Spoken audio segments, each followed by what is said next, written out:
Hello అండి. So, మనం శాతవాహనులు టాపిక్ చూస్తున్నాము. అయితే సోర్సెస్‌లో మనం ఇన్‌స్క్రిప్షన్స్ అనేవి కంప్లీట్ చేసుకున్నాం. కాయిన్స్ అనేవి కూడా కంప్లీట్ చేసుకున్నాం. ఇప్పుడు లాస్ట్ క్లాస్ నుంచి మనం లిటరరీ సోర్సెస్, లిటరేచర్ అనేది చూస్తున్నాము. అందుట్లో మనం లాస్ట్‌గా అర్థశాస్త్ర దగ్గర ఆపడం జరిగింది. సో, ఇప్పుడు అక్కడి నుంచి కంటిన్యూ చేసుకుందాం.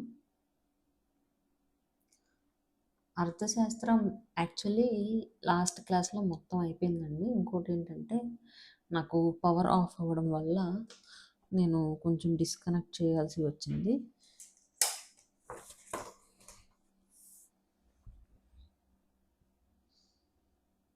ఓకే, ఈ అర్థశాస్త్రం గురించి చూసుకుందాం. అర్థశాస్త్రంలో మనం లాస్ట్ ఏం చెప్పుకున్నాం అంటే రాజు నిర్వర్తించాల్సిన ఫంక్షన్స్ లేదా డ్యూటీస్ ఏంటి అని అంటే ట్రేడ్ గిల్డ్స్ అంటే ఏంటండి? ట్రేడ్ గిల్డ్స్ అంటే వర్తక సంఘాలు అని. ట్రేడ్ అంటే ఏంటి? వ్యాపారం.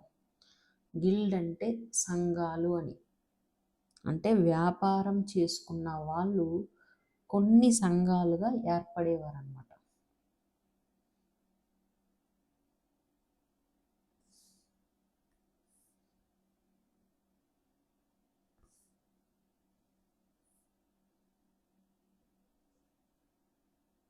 ఓకే, వర్తక సంఘాలు.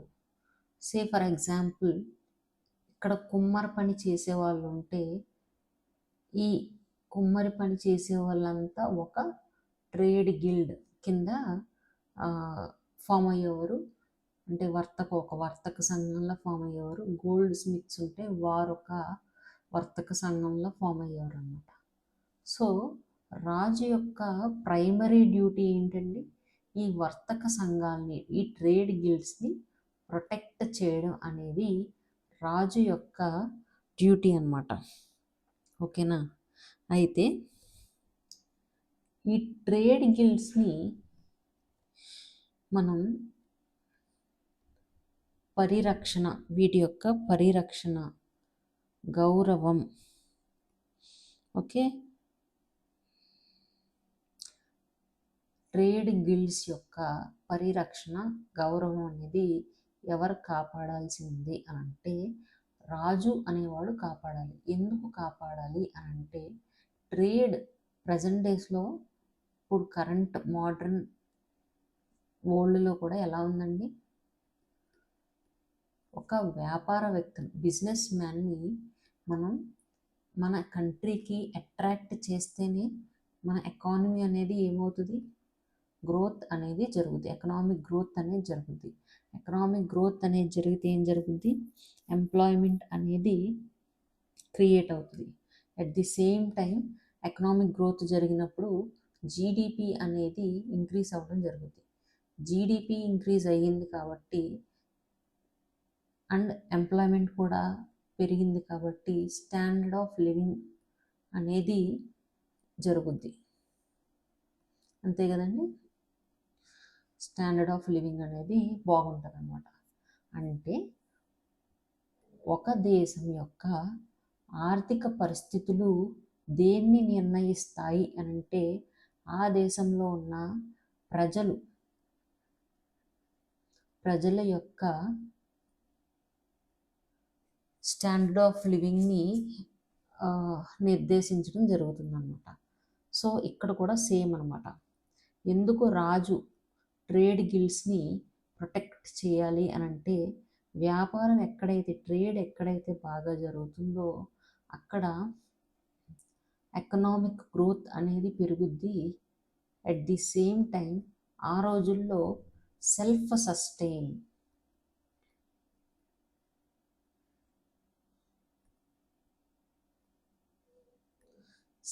సఫిషియంట్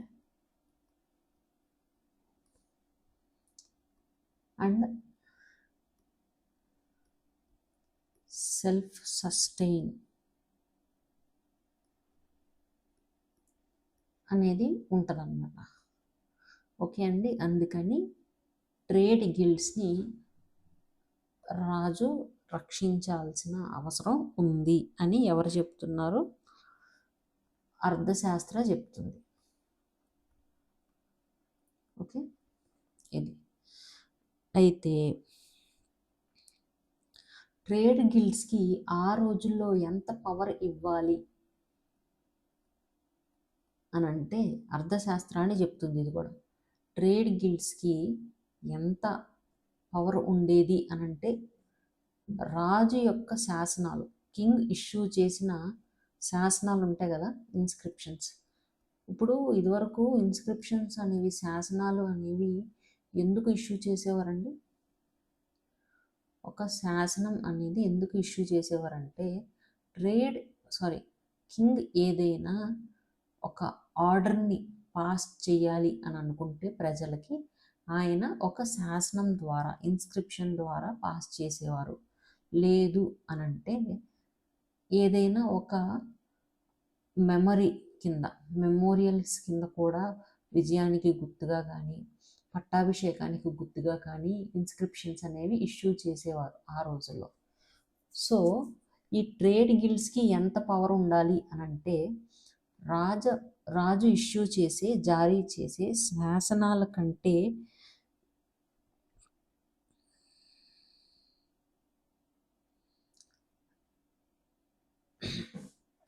ఓకే, కింగ్ ఇష్యూ చేసే శాసనాల కంటే ఎక్కువ పవర్ ఉంది అని మనం భావించాలి అని ఎవరు చెప్తున్నారు? అర్థశాస్త్ర చెప్తుంది. మీకు అర్థమైంది అని నేను అనుకుంటున్నాను. మళ్ళీ ఒకసారి చూడండి. కింగ్ యొక్క డ్యూటీ ఏంటి అని అంటే, ఈయన డ్యూటీ ఏంటంటే ట్రేడ్ గిల్డ్స్ని ప్రొటెక్ట్ చేయడం. ఓకే, ట్రేడ్ గిల్డ్స్ని ప్రొటెక్ట్ చేయడం. ఓకే, ఈ ట్రేడ్ గిల్డ్స్కి పవర్ ఉంటుందంట, ఉండాలి అనంట. ఆ పవర్ దేనితో సమానంగా ఉండాలంటే రాజు యొక్క శాసనాలతో సమానంగా వీటికి కూడా పవర్ ఉంది అని భావించాలి అని అర్థశాస్త్ర చెప్తుంది. ఇది ఓకే, ఇక్కడతో అర్థశాస్త్ర అయిపోయింది. ఎందుకు మనం అర్థశాస్త్ర చెప్పుకున్నామంటే అర్థశాస్త్రాలో ఓనర్షిప్ రైట్స్, భూమిపైన సర్వ హక్కులు రాజుకే ఉంటాయి అని చెప్పాడు కౌటిల్యుడు. అలాగే ఈ కింగ్ ఎవరైనా ఒక పర్సన్కి, ఏ ఆర్ బి అనే పర్సన్కి లాంగ్ టర్మ్లో ఆ భూమిని సాగు చేసుకుంటే కింగ్ ఏం చేయొచ్చు? వీరికి ఓనర్షిప్ రైట్స్ని ఇష్యూ చేసుకోవచ్చు అని చెప్తుంది అర్థశాస్త్ర. సెకండ్ది వచ్చి రాజ ఉద్యోగులు ఉండేవారంట. వీరు అమాత్యులు, సచీవులు అనే రాజ ఉద్యోగులు ఉండేవారు. వీరు ఏం చేసేవారంటే రాజుకి ఎయిడ్ అండ్ అడ్వైజ్ ఇచ్చేవారు. అలాగే సలహాలు, సూచనలు, అలాగే రాజు యొక్క ఆర్డర్స్ ఉంటాయి కదా, వీటిని అమలుపరిచేవారు, ఇంప్లిమెంట్ చేసేవారు. ఓకే, అలాగే వీరు కౌన్సిల్ మీటింగ్స్ జరుగుతాయి కదా, అంటే సమావేశాలు, వీటికి కూడా అటెండ్ అయ్యేవారు అర్థశాస్త్ర చెప్తుంది. సో అర్థశాస్త్రకి శాతవాహనులకి అసలు సంబంధం ఏంటి అని అనుకుంటే, శాతవాహనులు కూడా అర్థశాస్త్రాలో చెప్పిన లక్షణాలని ఫాలో అయ్యారు. అంటే అర్థశాస్త్ర ఫీచర్స్ అనేవి మన శాతవాహనుల రాజ్యంలో కూడా కనిపిస్తాయి. అందుకు మనం ఇది చదువుకున్నాం. ఓకేనండి. నెక్స్ట్ చూడండి. నెక్స్ట్ జాతక కథలు లేదంటే గాథలు. జాతక కథలు అనంటే ఏంటంటే బుద్ధుని యొక్క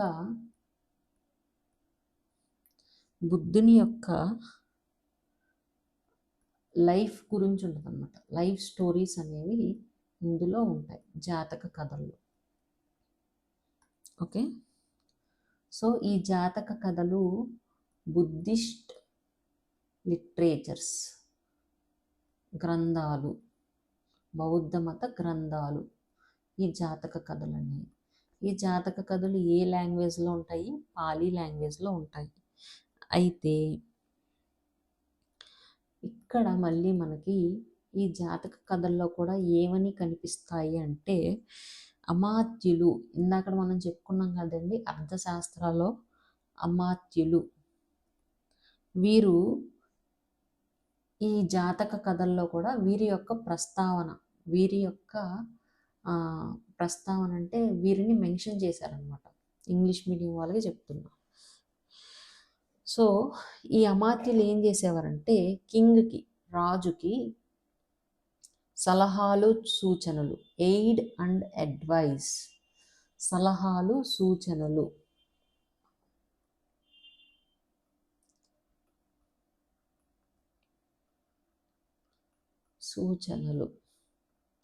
సలహాలు సూచనలు రాజుకి అందించేవారు. అలాగే రాజు యొక్క ఆర్డర్స్, ఆజ్ఞలను అమలు పరిచేవారు. అలాగే ఇందాక చెప్పుకున్నట్టు కౌన్సిల్ మీటింగ్స్లో అంటే చర్చల్లో పాల్గొనేవారు, చర్చలలో పార్టిసిపేట్ కూడా చేసేవారు అన్నమాట. సో మనకి ఇక్కడ ఏం కనిపిస్తుంది, మనం ఇక్కడ ఏం అబ్జర్వ్ చేయాలి అంటే అర్థశాస్త్రాల్లో చెప్పినవి, జాతక కథల్లో మెన్షన్ చేసిన ఫీచర్స్ అనేవి మన శాతవాహనులు ఫాలో అయ్యారు అని మనకి ఇక్కడ కనిపిస్తుంది. ఓకేనండి. నెక్స్ట్ ధర్మశాస్త్రం.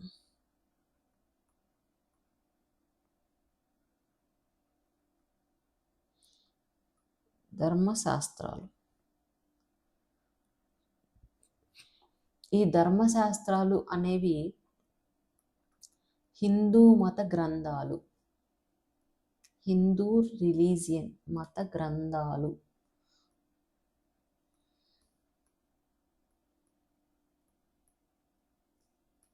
ఓకే, హిందూ మత గ్రంథాలు ఈ ధర్మ శాస్త్రాలు అనేవి. అయితే ఇక్కడ కూడా ఈ ధర్మశాస్త్రాల్లో కూడా ఏమని చెప్తున్నారంటే పిజన్స్ అంటే రైతులు.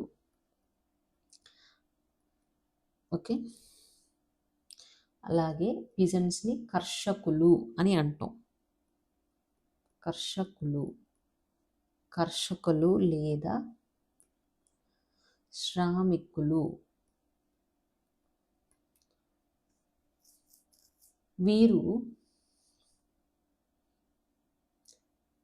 ఇందాక ధర్మశాస్త్రాల్లో చెప్పుకున్నట్టు వీళ్ళు క్రమేణా భూమిని సాగు చేసుకుంటూ ఉంటే రాజు వీళ్ళకి ఓనర్షిప్ అనేది జారీ చేయవచ్చు, ఇష్యూ చేయవచ్చు అని ధర్మశాస్త్రాలు కూడా చెప్తున్నాయి. సో వీరికి ఓనర్షిప్ ఇష్యూ చేసే అథారిటీ ఎవరికి ఉందండి? కింగ్కి ఉంది. మీరు ఇక్కడ కామన్గా ఒకసారి చూడండి, ఎగ్జామ్లో ఎలా అడగొచ్చు అంటే రాజుకి, కింగ్కి ఓనర్షిప్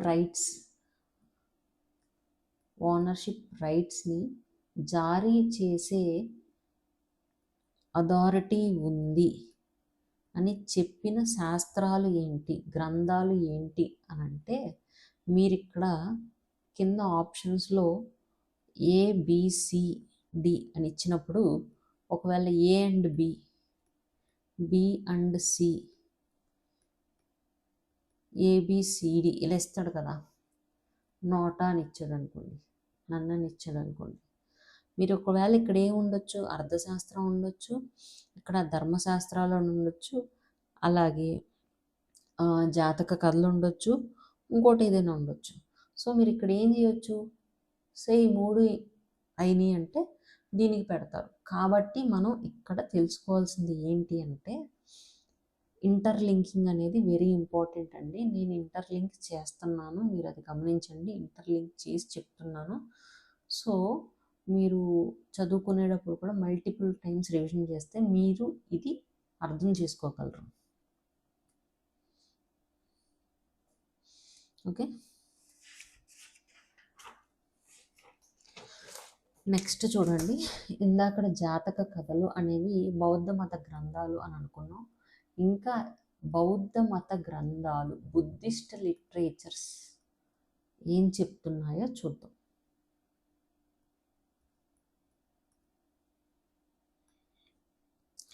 మెజారిటీ బుద్ధిస్ట్ లిటరేచర్స్ అంటే ఒక 10 బుద్ధిస్ట్ లిటరేచర్స్ ఉంటే దాంట్లో దాదాపు 8 వరకు అని అనుకోండి. ఎగ్జాంపుల్ ఏమని మెన్షన్ చేశాయి అని అంటే ధాన్య కటకం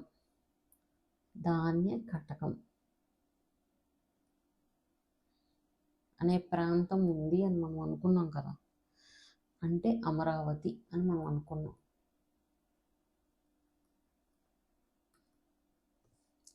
సో ఈ ధాన్య కటకాన్ని ఏమని బుద్ధిస్ట్ లిటరేచర్స్లో చెప్పబడ్డంది అంటే పూర్వశైలము.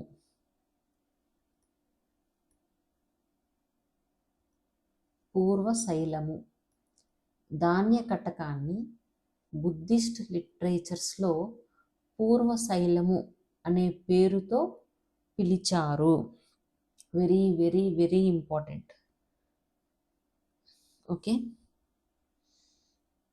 నెక్స్ట్ చూడండి. కామసూత్ర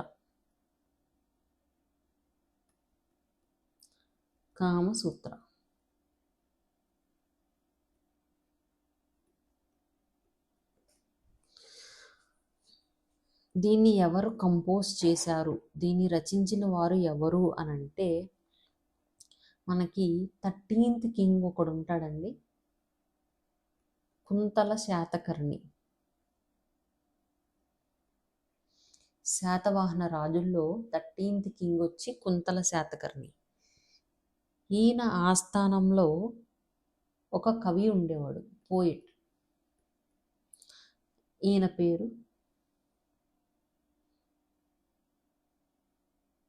వాత్సాయనుడు.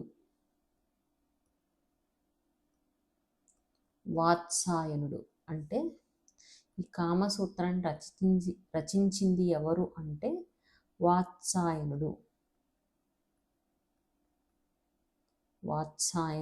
రచించడం జరిగిందనమాట. ఈ గ్రంథంలో కామసూత్రాలు ఏమని ఉంది అని అంటే అధికారుల గురించి ఉందంట. అధికారులు ఎవరి అధికారులు అంటే గవర్నమెంట్ అంటే అప్పుడు ఎవరు, రాజ్యం, కింగ్డమ్ అంటే రాజ ఉద్యోగుల గురించి చెప్తున్నారు. ఇక్కడ ఇద్దరి అధికారుల గురించి చెప్తున్నారు, ఒకసారి చూడండి.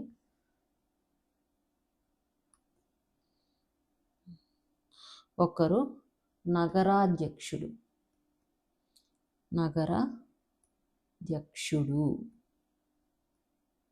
ఇంకొక ఆయన సూత్రాధ్యక్షుడు.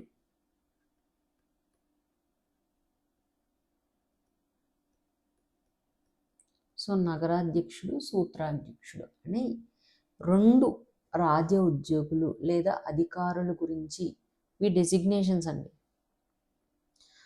చెప్తున్నారు. ఏమని చెప్తున్నారు అని అంటే ఒక్కసారి చూడండి. సో ఇక్కడ ఏమైందంటే ఈ అధికారులు చేసే ఆకృత్యాల గురించి మనకి ఈ కామసూత్ర అనేది చెప్తుంది.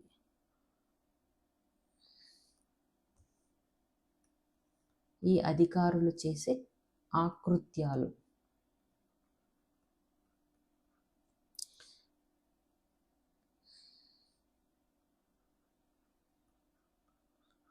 ఏం చేసేవాడంటే ఈ నగరాధ్యక్షుడు సింగిల్ ఉమెన్ ఉంటారు కదండి, సింగిల్ ఉమెన్ అంటే ఎవరూ లేని ఆడవారిని, ఈ సూత్రాధ్యక్షుడు ఏం చేసేవాడంటే విడోస్ ఉంటారు కదా,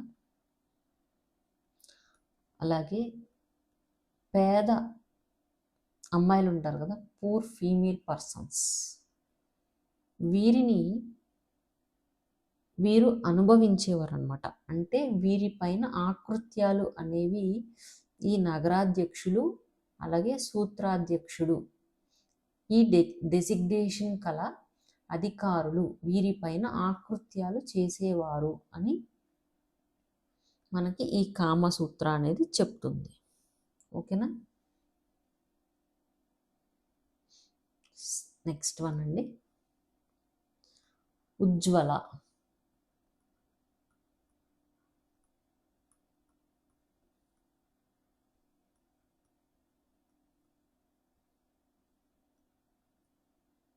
ఉజ్వల. సో దీన్ని రాసింది ఎవరు అంటే కంపోజ్డ్ బై, దీన్ని రచించింది ఎవరు అంటే హరిదత్తుడు. హరిదత్త. ఓకే. సో దీంట్లో కూడా దేని గురించి మెన్షన్ చేశారు, ప్రస్తావన దేని గురించి ఉంది అని అంటే శాతవాహనుల కాలంలో రోమ్ దేశంతో ట్రేడ్ బాగా జరిగేది. అలాగే శాతవాహనుల కాలంలో డొమెస్టిక్ ట్రేడ్ అలాగే ఇంటర్నేషనల్ ట్రేడ్ అనేది ఎలా ఉండేదో మనకి ఈ ఉజ్వల అనే గ్రంథంలో హరిదత్తుడు మెన్షన్ చేశాడనమాట. శాతవాహనాస్ కాలంలోని ట్రేడ్ గురించి మనకి ఈ ఉజ్వల అనేది చెప్తుంది. ఓకే. నెక్స్ట్ అండి, వెరీ ఇంపార్టెంట్, నెక్స్ట్ గ్రంథం వచ్చి దిగనికాయ.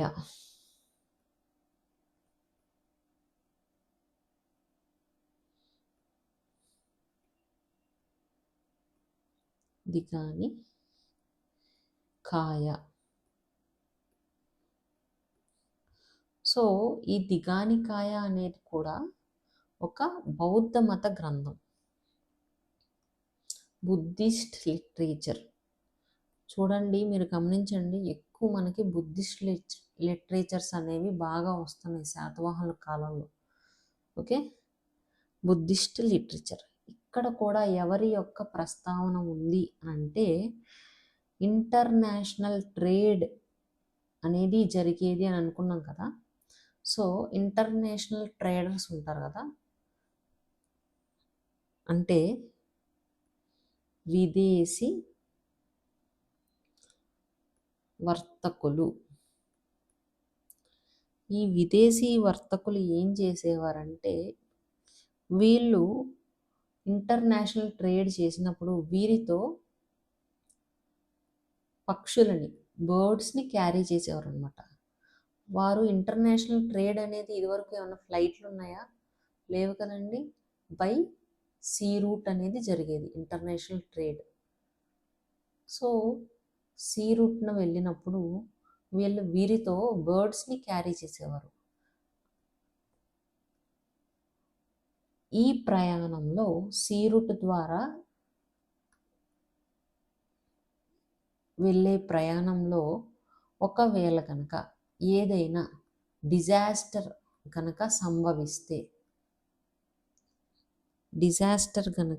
సంభవిస్తే ఇన్ఫర్మేషన్ని సెండ్ చేయడానికి ఈ పక్షుల్ని వాడేవారనమాట. ఓకేనా అండి. ఇది ఏ గ్రంథం చెప్తుంది? దిగనికాయ అనే గ్రంథం మనకి చెప్తుందన్నమాట. ఓకేనా. నెక్స్ట్ లాస్ట్ వన్ అండి, మన నేటివ్ లిటరరీ సోర్సెస్లో లాస్ట్ది వచ్చి పురాణాస్. సో స్టార్టింగ్ క్లాసెస్లో చెప్పుకున్నాం పురాణాలు హిందూ మత గ్రంథాలు, హిందూ రిలీజియన్ లిటరేచర్స్ అనేవి అని మనం చెప్పుకున్నాం. అయితే మొత్తం ఎన్ని పురాణాలు ఉండేవి అని అంటే 18 పురాణాస్ అనేవి ఉన్నాయి.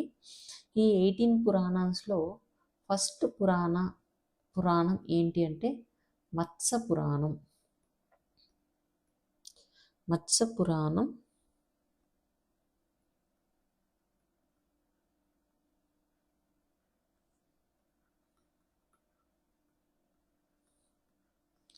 అలాగే సెకండ్ది వచ్చి వాయు పురాణం.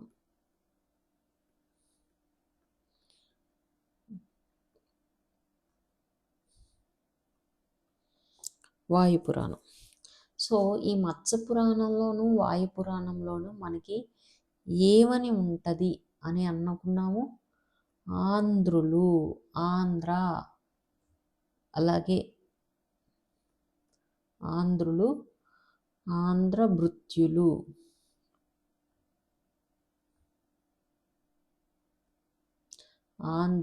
ఆంధ్రభృత్యులు అనే వర్డ్స్ మనకి ఈ మత్స్య పురాణంలోను వాయు పురాణంలోను కనిపిస్తాయి అని మనం అనుకున్నాం.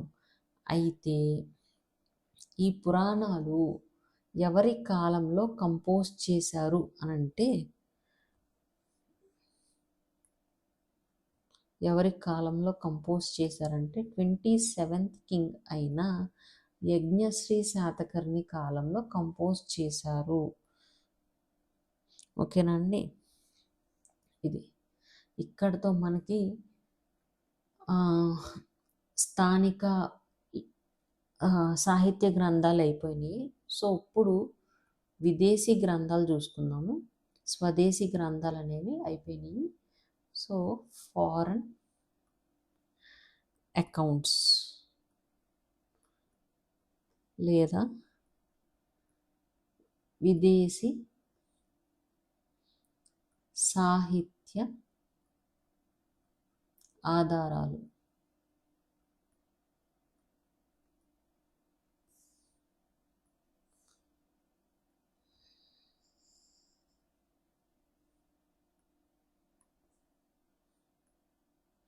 ఓకే, ఇవి వెరీ ఇంపార్టెంట్ అండి. ఫస్ట్ వన్ వచ్చి ఇండికా. ఫస్ట్ లిటరేచర్ వచ్చి ఇండికా. మీరు వినే ఉంటారు ఇండికా గురించి. దీన్ని కంపోజ్ చేసింది, దీన్ని రచించింది ఎవరు అనంటే మెగస్థినిస్. ఇంగ్లీష్ స్పెల్లింగ్స్ చూసుకోండి. ఇంగ్లీష్ మీడియం వాళ్ళు, తెలుగు మీడియం వాళ్ళు బోత్ లాంగ్వేజెస్లో రాసుకోవాలి. నేను ఎవ్రీ క్లాస్లో చెప్తున్నాను. మెగస్థినిస్ అనే వ్యక్తి దీన్ని కంపోజ్ చేశాడు, రచించడం జరిగింది. ఈయన ఎవరు అనంటే గ్రీక్ అంబాసిడర్.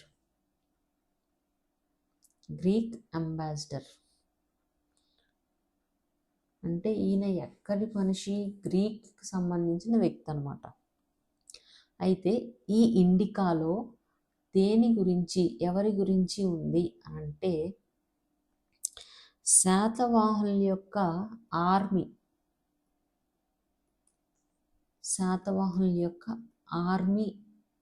గురించి ఉందన్నమాట. చూద్దాం. శాతవాహనుల యొక్క ఆర్మీ ఏ విధంగా ఉండేదో ఒకసారి చూడండి.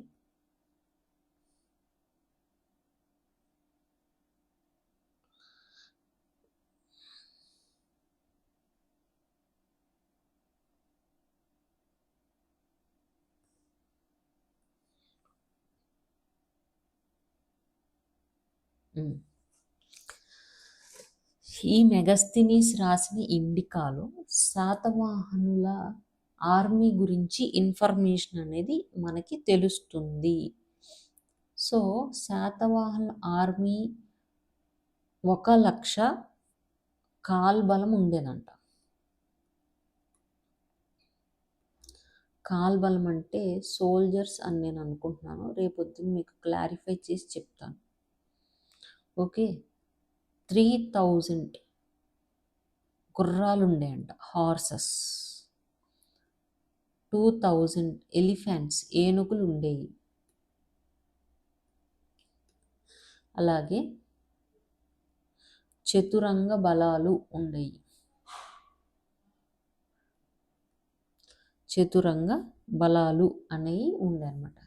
చతురంగ బలాలు అని అంటే ఏంటో చూడండి.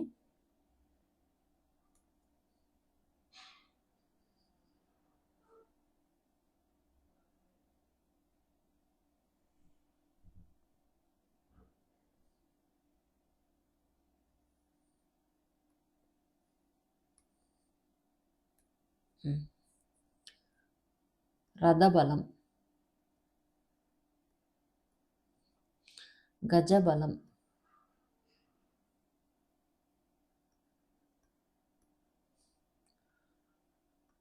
తురగ బలం,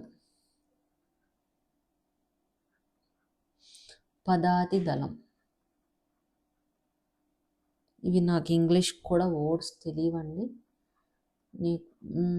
మీకు నేను ఒకవేళ సెర్చ్ చేసి చెప్తాను దొరికితే, లేదంటే మీరు ఇదే ఫాలో అయిపోండి, తప్పదు కాంపిటేటివ్ ఎగ్జామ్లో. ఓకే. సో మెగస్తీనిస్ రాసిన ఇండికాలో శాతవాహనుల యొక్క ఆర్మీ గురించి ఇన్ఫర్మేషన్ అనేది మనకి తెలుస్తుంది. కాల్బలం ఎంత ఉండేదంట? 1,00,000 కాల్బలం ఉండేదంట.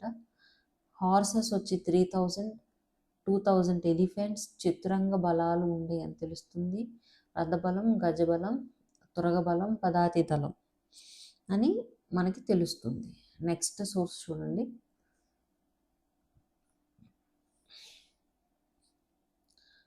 హుయాంగ్ సాంగ్.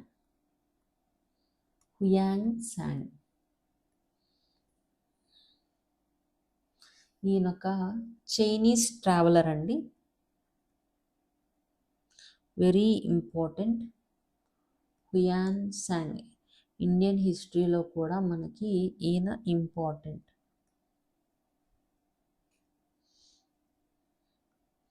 సో హుయాన్ సాంగ్ రాసిన సియూకి, ఈయన రాసిన గ్రంథం పేరు ఏంటి అంటే సియూకి. హుయాన్ సాంగ్ రాసింది సియూకి.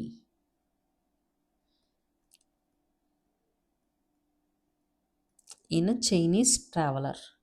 సో ఈ సియూకీలో మనకి ఏం కనిపిస్తుంది అని అంటే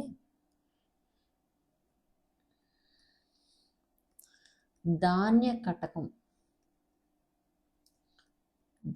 కటకం ఉంది కదండి. ధాన్య కటకానికి అంటే ఈ ప్రాంతానికి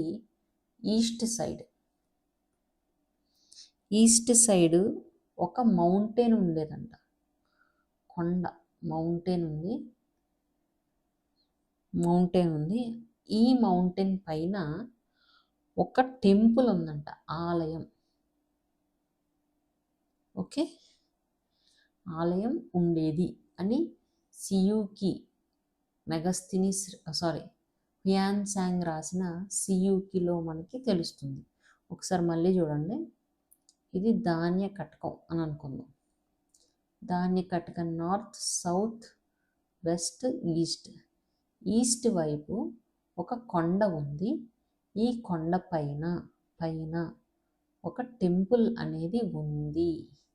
ఓకే, ఈ టెంపుల్లో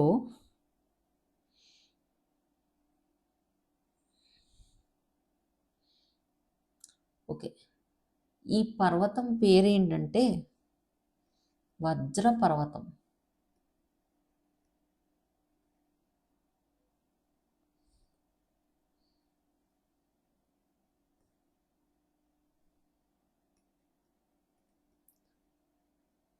ధాన్య కటకానికి ఈస్ట్ సైడ్ ఒక కొండ ఉంది. ఆ కొండ పేరు వజ్ర పర్వతం. ఈ వజ్ర పర్వతం పైన ఒక టెంపుల్ ఉంది. ఆ టెంపుల్లో ఈ టెంపుల్ పేరు ఏంటంటే వజ్రపాణి. వజ్రపాణి ఆలయం ఉండేది. సో మీకు అర్థమైందనుకుంటున్నాను. దాని కటకానికి తూర్పు వైపు ఒక కొండ ఉంది. ఆ కొండ పేరు విజయపర్వతం. ఈ విజయపర్వతం పైన ఒక టెంపుల్ ఉంది. ఆ ఆలయం పేరు ఏంటంటే వజ్రపాణి ఆలయం అని మనకి తెలుస్తుంది. ఓకే, నెక్స్ట్ చూడండి. థర్డ్, శ్రీలంక అని మనం ఏమనుకున్నాం? సింహల దేశం.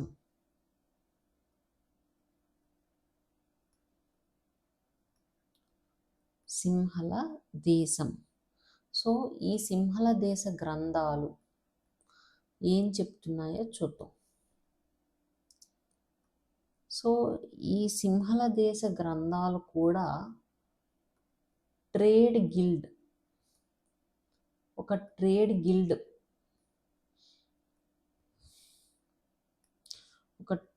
గిల్డ్ని మెన్షన్ చేశారనమాట. ఆ ట్రేడ్ గిల్డ్ పేరు ఏంటి అంటే వర్తక సంఘం ఒకటి ఈ సింహల దేశ గ్రంథాల్లో మెన్షన్ చేసి ఉంది. ఈ ట్రేడ్ గిల్డ్ పేరు ఏంటంటే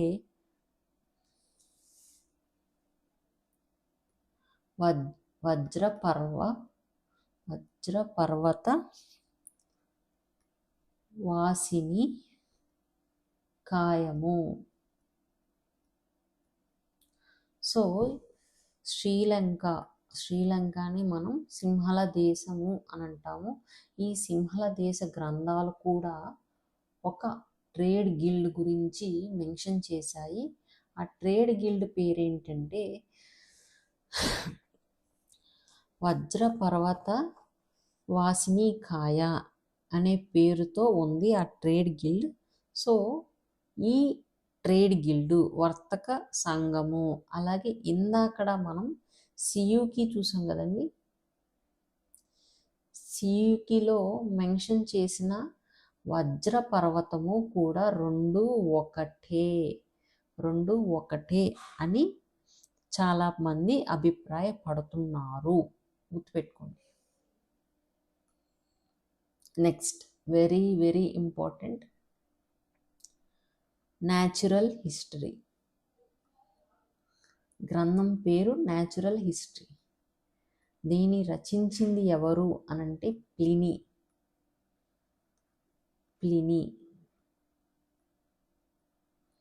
ప్లినీ రాసిన న్యాచురల్ హిస్టరీ. ఈయన కూడా రోమన్ హిస్టారియన్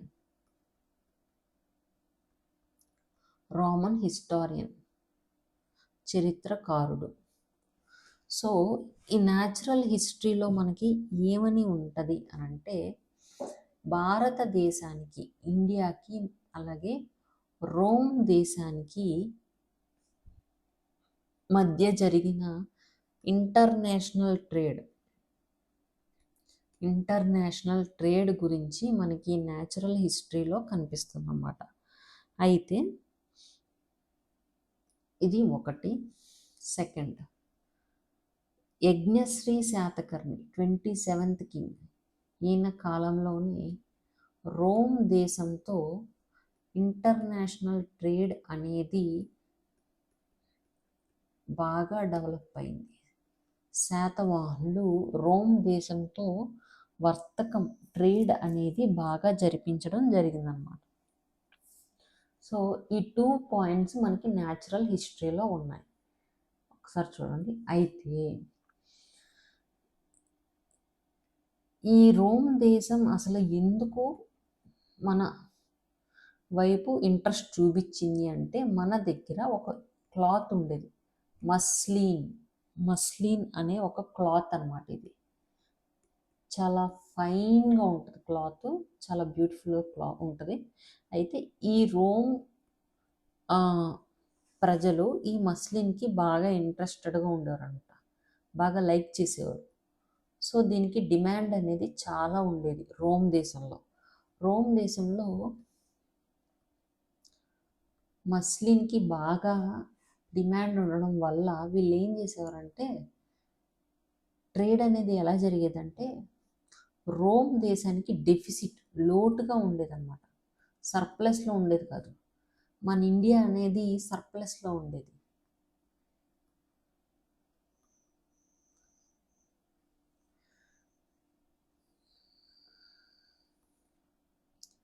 వీరు రోమ్ దేశం వాళ్ళు ఈ మస్లిన్ క్లాత్ని కొనుక్కోవడానికి వీరి యొక్క ధనాన్ని, వెల్త్ ఉంటుంది కదా, గోల్డ్ రూపంలో, ఇంకా ప్రీషియస్ స్టోన్ రూపంలో మన ఇండియన్స్కి ఇచ్చి ఈ మస్లిన్ క్లాత్ని వీళ్ళు తీసుకునేవారు అన్నమాట.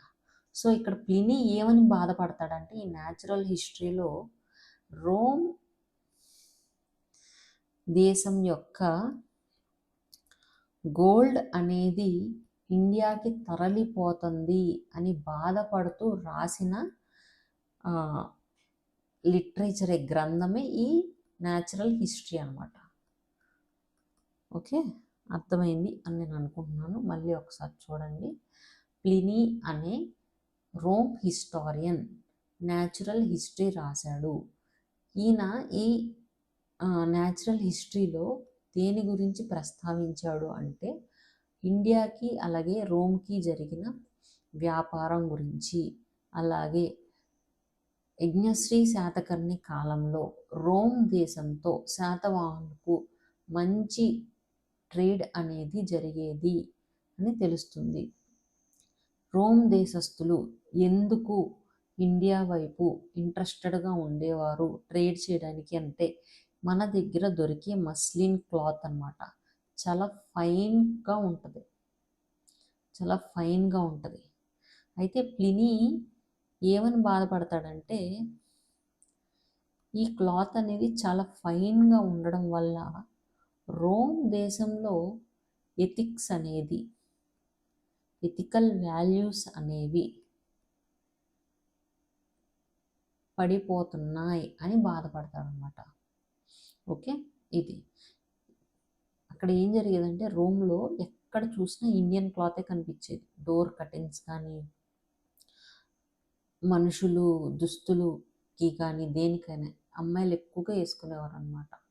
ఓకే, సో ఈ రోమ్ దేశంలో ఈ మస్లిన్ క్లాత్ యూజ్ చేయడం వల్ల వారి యొక్క ఎథికల్ వాల్యూస్ సమాజంలో తగ్గిపోతున్నాయి అని మన ప్లినీ బాధపడుతూ ఈ న్యాచురల్ హిస్టరీ రాశాడు. అలాగే రోమ్ అనేది ఈ మస్లిన్ క్లాత్ కొనుక్కోవడానికి ఇండియా నుంచి చాలా వెల్త్ని ఇచ్చేది. ఏ రూపంలో? గోల్డ్, ప్రీషియస్ స్టోన్స్, ఇంకా చాలా ఉన్నాయండి. ఇచ్చి ఈ క్లాత్ను కొనుక్కుని వెళ్ళా అనమాట. మనకి ఇక్కడ ఏమైంది, ఇండియాకి ఎక్కువ డబ్బు వచ్చేది, ఇక్కడ నుంచి డబ్బు పోయేది. మన ఇండియన్స్ ఏమన్నా రోమ్ నుంచి కొనుక్కునేవారా? లేదు. కాబట్టి మనం ఇండియాలో సర్ప్లస్లో ఉండేవాళ్ళం, డెఫిసిట్లో ఉండేది. ఆర్థికంగా రోమ్ అనేది పడిపోతుందని ఒకటి, ఇక్కడ ఎథికల్ వాల్యూస్ అనేది తగ్గిపోతున్నాయి అని మన ప్లినీ బాధపడుతూ ఈ న్యాచురల్ హిస్టరీని రాశాడు. ఓకే, ఇది నెక్స్ట్. ఇంకోటి ఏంటంటే, ఈ న్యాచురల్ హిస్టరీ అనేది ఎప్పుడు కంపోజ్ చేశారు అని అంటే గుర్తుపెట్టుకోవాలండి, 77 ADలో. వెరీ ఇంపార్టెంట్, గుర్తుపెట్టుకోండి.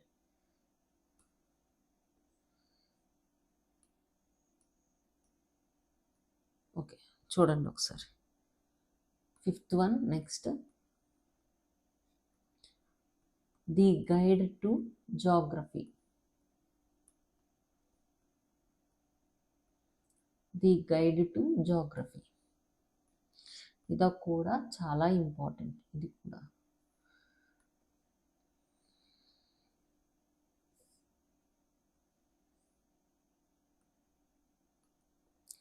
So the guide to geography ఎవరు రచించారు అంటే Ptolemy.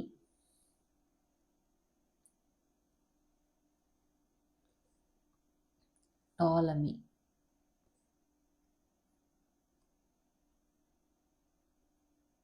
The guide to geography రచించింది ఎవరు అంటే టాలమీ. ఈయన గ్రీక్ దేశానికి చెందిన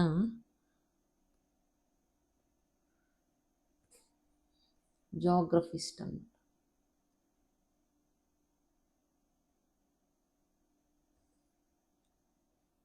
దీన్ని ఎప్పుడు కంపోజ్ చేశారు అని అంటే 140 ADలో కంపోజ్ చేయడం జరిగింది.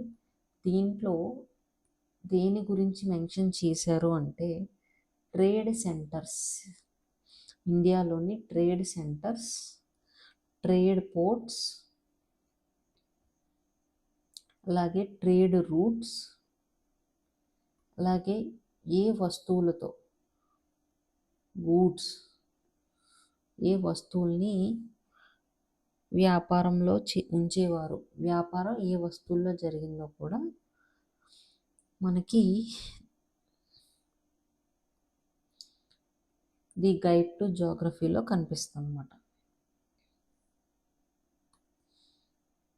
సో అయితే ఫస్ట్ ఇక్కడ ఉన్న ట్రేడ్ సెంటర్స్ ఏంటో చూద్దాం. ది గైడ్ టు జాగ్రఫీలో మెన్షన్ చేసిన ట్రేడ్ సెంటర్స్ ఏంటో ఒకసారి చూడండి. Important, very very important. Bengora, Bengora, Bengora అంటే ఏ ప్రాంతం అండి? ఏపీలో ప్రజెంట్ ఏలూరు డిస్టిక్ అండి. ఏలూరు డిస్టిక్లో ఏలూరు యొక్క హెడ్ క్వార్టర్స్ ఏలూరులోని దీనికి సమీపంలో ఉన్న పెదవేగి, పెదవేగి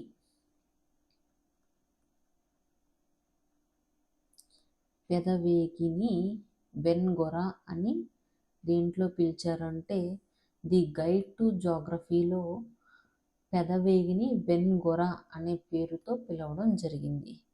అంటే ఒక ట్రేడ్ సెంటర్గా ఇప్పుడు ఉన్న పెదవేగి ఇది వరకు మెయిన్ ట్రేడ్ సెంటర్గా వ్యవహరించింది అని మనకి కనిపిస్తుంది. నెక్స్ట్ సెకండ్ ట్రేడ్ సెంటర్ ఏంటి అంటే పితుండ నగరం.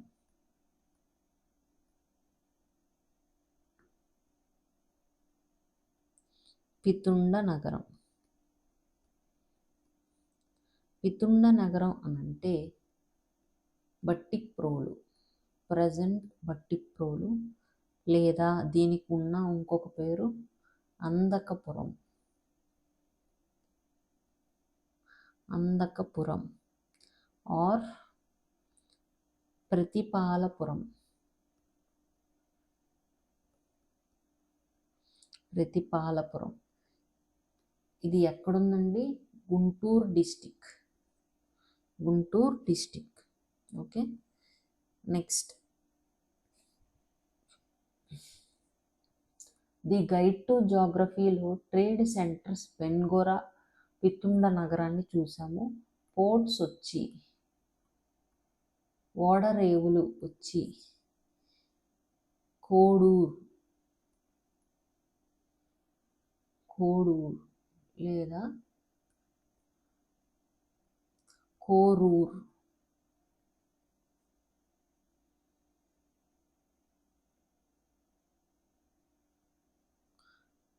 కృష్ణా డిస్టిక్ అండి. సో వీటి గురించి మనకి ది గైడ్ టు జాగ్రఫీలో కనిపిస్తుంది. Next very important, the periplus, the periplus of the Erythraean sea.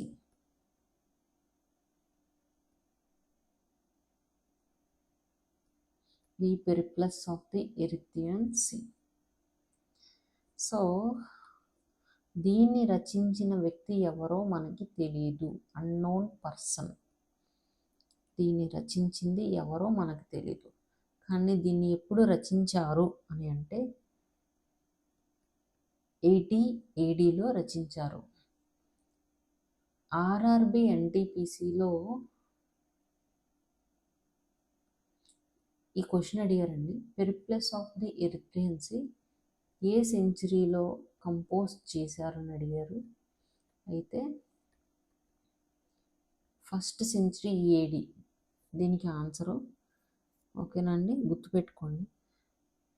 So దీని యొక్క ఆథర్ ఎవరో మనకు తెలియనప్పటికీ ఈయన గ్రీక్ ఆథర్ అని మనం చెప్పగలుగుతున్నాం, కానీ ఆయన పేరేంటో మనకి ఇంకా తెలియదు. ఓకేనా. అయితే ఇక్కడ కూడా ఈ పెరిప్లస్ ఆఫ్ ది ఎరిథ్రియన్ సీలో కూడా వేటి యొక్క ప్రస్తావన, వేటి గురించి మెన్షన్ చేయబడింది అని అంటే ట్రేడ్ సెంటర్స్ గురించి మెన్షన్ చేశారండి. ఫస్ట్ది పైథాన్, అలాగే పోర్ట్స్. పైథాన్ ఎక్కడుంది? మహారాష్ట్రలో ఉంది. అలాగే ఓడరేవుల గురించి కూడా మెన్షన్ చేశారు. అందులో ఫస్ట్ వచ్చి బరుకచ్చాం,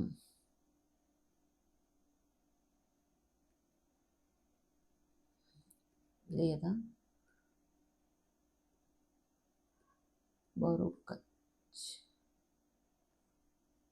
బారూచ్, ప్రజెంట్ నేమ్ బారూచ్ అంటున్నారు. ఇది ఎక్కడ ఉంది అని అంటే గుజరాత్. ఓకే, ఒకసారి చూడండి, తెలుగులో రాస్తాను.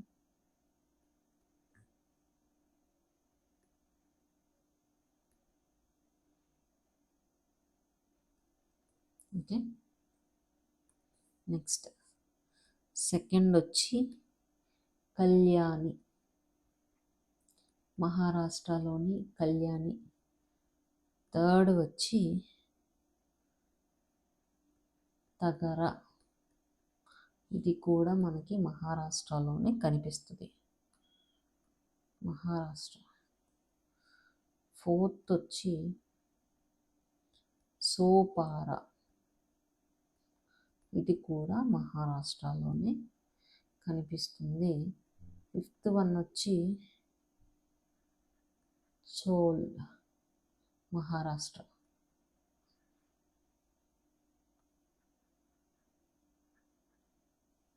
ఓకే, సో ఇక్కడ ఏం జరిగిందంటే ఎక్సెప్ట్ బరుకచ్చం, మిగతా కళ్యాణి, తగర, సోపార, చోల్ అనే ఈ 4 ప్రాంతాలు మనకి మహారాష్ట్రలోనే కనిపిస్తున్నాయి.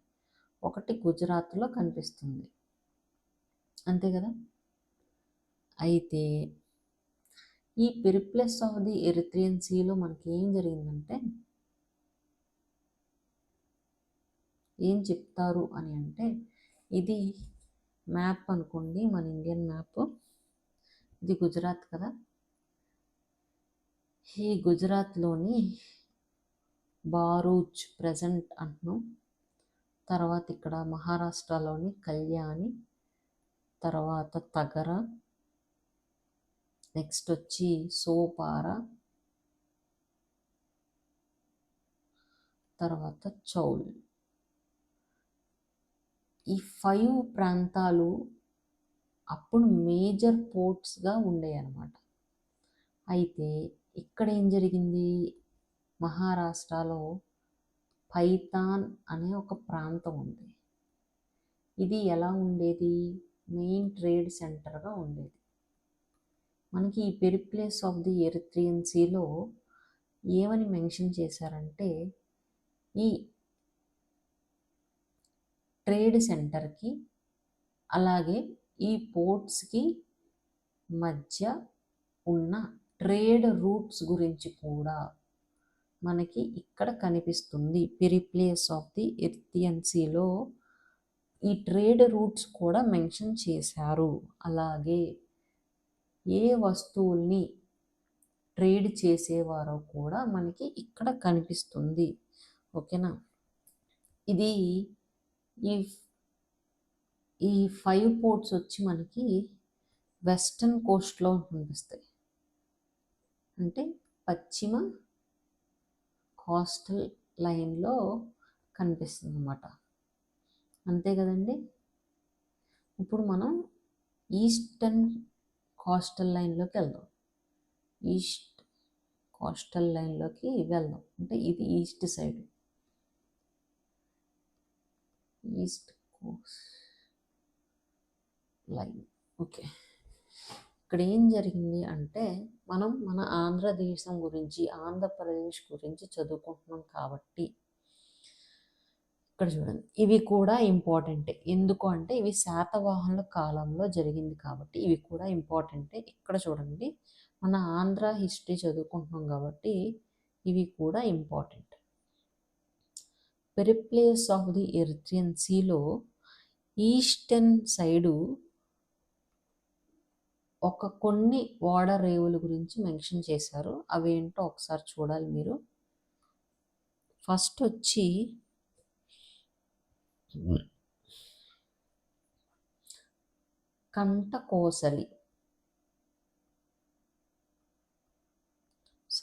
కంటకోశిల, నెక్స్ట్ మైసోలియా లేదంటే మైసోలస్,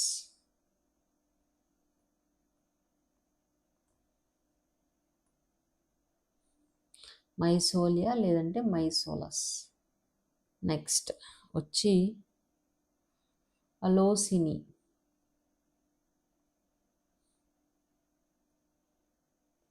సో ఈ 3 ప్రాంతాలు ఎక్కడున్నాయంటే మన ఆంధ్రదేశంలో ఉన్నాయి, ఏపీలో ఉన్నాయి. ఓకేనండి.